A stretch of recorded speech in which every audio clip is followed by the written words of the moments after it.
Good evening, folks. I'm Brian Trumbore with your nightly review for Wednesday, November 14th. This is being taped a little after 4 o'clock. That was Lesley Gore. Did you know she had 8 top 20 hits? California Nights, that tune was her last, and she was just 20 years old. I love those stories. Raised in Tenafly, New Jersey, and discovered by Quincy Jones. We love Lesley Gore here. Okay, we have a lot of important things to cover today. A lot of late breaking news, including President Obama's press conference. But we're going to start with financials before going to geopolitical. Europe was hit by a coordinated general strike in Spain, Greece, Italy, and Portugal. There were solidarity protests. Also in Belgium, France, and Germany. Millions were involved. The protest in many places turned violent. To give you an idea of the extent of the economic impact, at least 600 flights were canceled in Spain today. It's just a very dangerous time, particularly with the youth unemployment rates that are sky high in many countries, especially like Spain and Greece. It's tragic. It's a lost generation. And these kids are turning to the neo-Nazis on the far right and the anarchists on the far left. And it's not going to get better right away. It's going to get worse. I mean, yesterday, Cisco's John Chambers said that while the U.S. was healthy, he expects business in Europe to, quote, get worse before it gets better, and that's being echoed by every single CEO. And for those who say it doesn't matter, just understand that from an economic standpoint and a financial standpoint, when looking at some of these stocks, that the average U.S. multinational has 25% of their sales in Europe, and Europe is going down. Greece announced today that the economy shrank 7.2% in the third quarter, worse than expected, compared with the same period a year earlier. And the 7.2 pace was worse than the 6.3% decline in the second quarter. However, Greece will meet this €5 billion debt repayment at the end of this week. And then it's going to learn on Tuesday, supposedly, about whether or not it's getting another €31.5 billion in aid as part of Greek bailout 2. Germany, the opposition to Angela Merkel, is challenging her statements that there would be no more aid for Greece. Because remember from yesterday that if you extend the debt targets from 2014 to 2016 and from 2020 to 2022, which the IMF is against, more aid would be involved. So Carsten Schneider, the Social Democrats' budget spokesman, that's the opposition party, said the chancellor's promised to keep Greece in the euro. Now she must finally say what this promise will mean in extra cost. So the politics of it all is heating up rapidly. In Portugal, GDP for the third quarter was down 3.4%. In the second quarter, it was down 3.2%. Euro area, 17-nation Eurozone, industrial production dropped the most in more than 3 years in September, down 2.5% just over August. Turning to the U.S., the fiscal cliff scheduled tax increases and spending cuts that threatened to send us hurtling back into recession was addressed by President Obama in his press conference about 2 hours ago. And on the biggest sticking point with Republicans, he said, "I won't extend tax cuts for those who don't need it." I mean, that continues to be his line in the sand, echoed the other day by Treasury Secretary Timothy Geithner, who said, "I don't see how you can come up with a budget agreement unless you do it without higher rates." Let me just back up there. I don't see how you can do it without higher rates. I hope I said that properly the first time. David Cote, CEO of Honeywell, said yesterday the threat of the fiscal cliff, the uncertainty of it all, has reduced hiring. You're hearing that as well from every CEO. You're hearing every CEO talk about Europe, and they're talking about the fiscal cliff. Tremendous uncertainty on both sides. Europe is actually certain it's going down.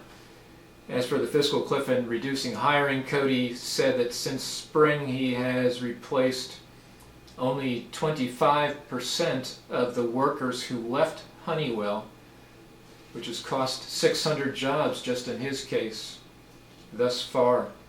A Washington Post Pew poll found that by a 51-38 margin, Americans predict Obama and the Republicans will not reach agreement. After I posted yesterday, the U.S. budget deficit was announced for the month of October. A deficit of $120 billion, worse than expected.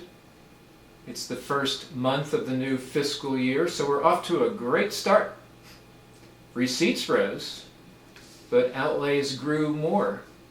And of course, we've had a $1 trillion deficit 4 years in a row, and we're on our way to a fifth. So you add all that up, plus other stuff I'm about to talk about, and you can see why the Dow Jones fell 185 points to 12,570. 1.4%. The S&P was down 1.3% to 1355, its lowest level since July 25th. NASDAQ was down 37 or 1.3% to 2846. Overseas, the Tokyo Nikkei was unchanged, but they haven't had a chance to react to today. London's FTSE was down 1%, as was Frankfurt's DAX. Gold closed at $17.25, oil $86.20, up a bit due to increased tensions in the Middle East, and the 10-year Treasury was at 1.58%. The producer price index for October came in down 0.2% and down 0.2 ex food and energy. Year over year, the PPI is up 2.3, up 2.1 ex food and energy. Okay, we have to touch on very serious international situation.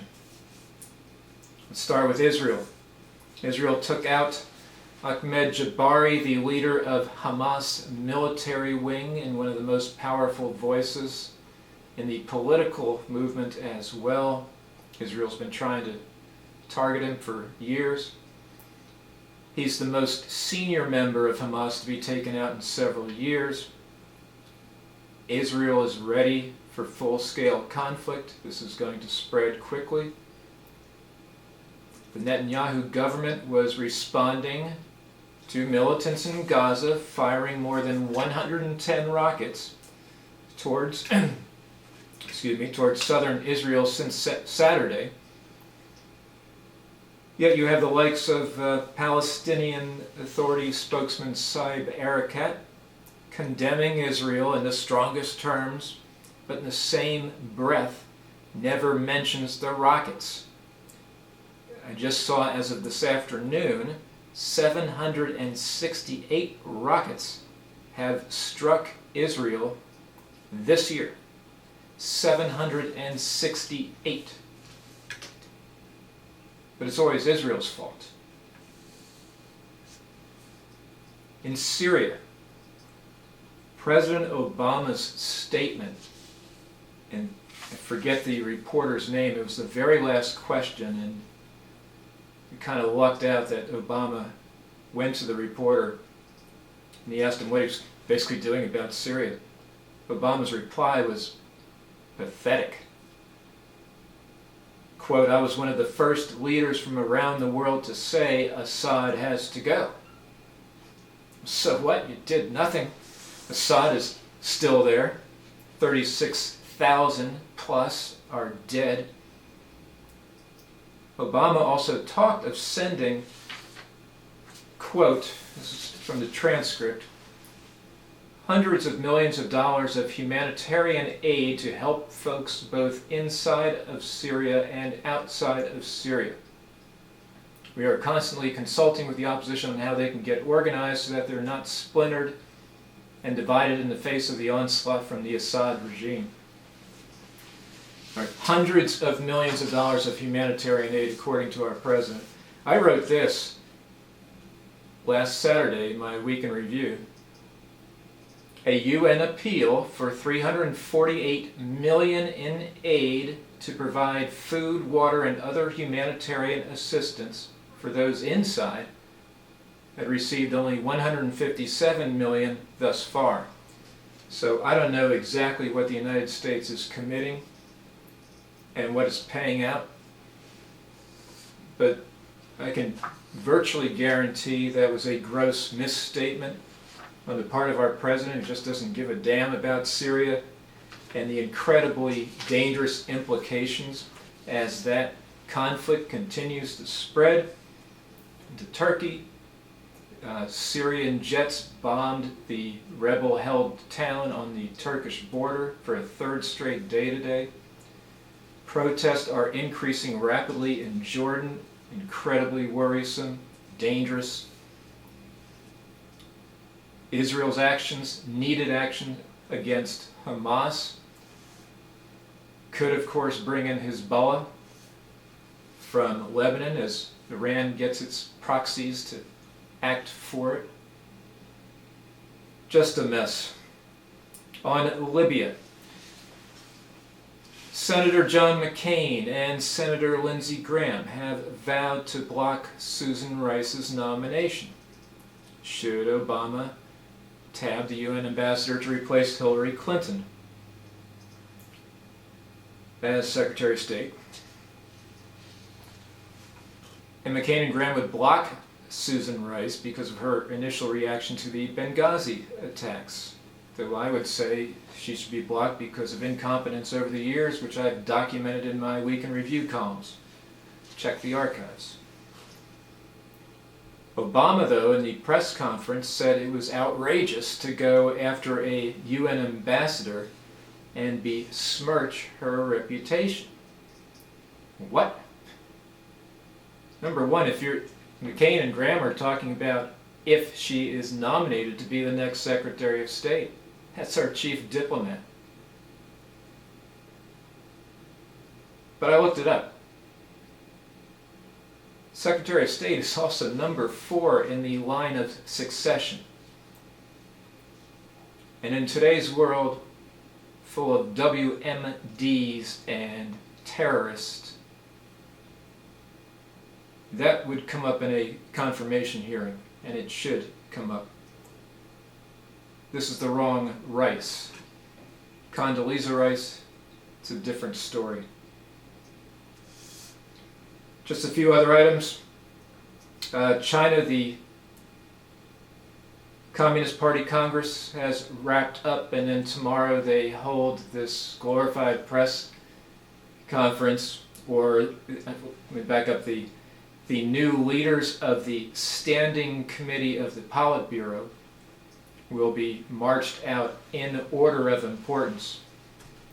So you'll have Xi Jinping and Li Keqiang, who's going to be the premier. Xi, of course, will become president in March, but he's already now General Secretary of the Communist Party. And there's still the mystery that will be solved tomorrow as to whether President Hu Jintao is going to give up the military post now or wait until the spring or later to do that. So we learn everything tomorrow We also really don't know if it's going to be 4 or 7 members in the standing committee, which rules everything, along with Xi and Li. And in Japan, Prime Minister Noda offered to dissolve parliament on Friday and call a general election if the opposition would agree to electoral reform. And opposition leader Shinzo Abe showed a little interest and said Noda should call an early election by year end to, quote, restore the public's trust in government. Japan is a mess. Finally, Obama did comment on the whole Petraeus, General Allen, Paula Broadwell, Jill Kelly situation. He said he was withholding judgment with respect to the entire process surrounding how Petraeus came up. And one thing is for sure, this was a truthful statement on Obama's part today. We don't have all the information yet. I'm sure the president does not have all the information yet. One senior law enforcement official told the Washington Post that the issue of national security is still on the table, which is why the FBI decided to rifle through Paula Broadwell's home in Charlotte. Well, that's all I have for today. For further stuff, go to StocksandNews.com as always. Click on Week in Review in particular, maybe a little bar chat. Keep the men and women of our armed forces in your thoughts and prayers. Take care.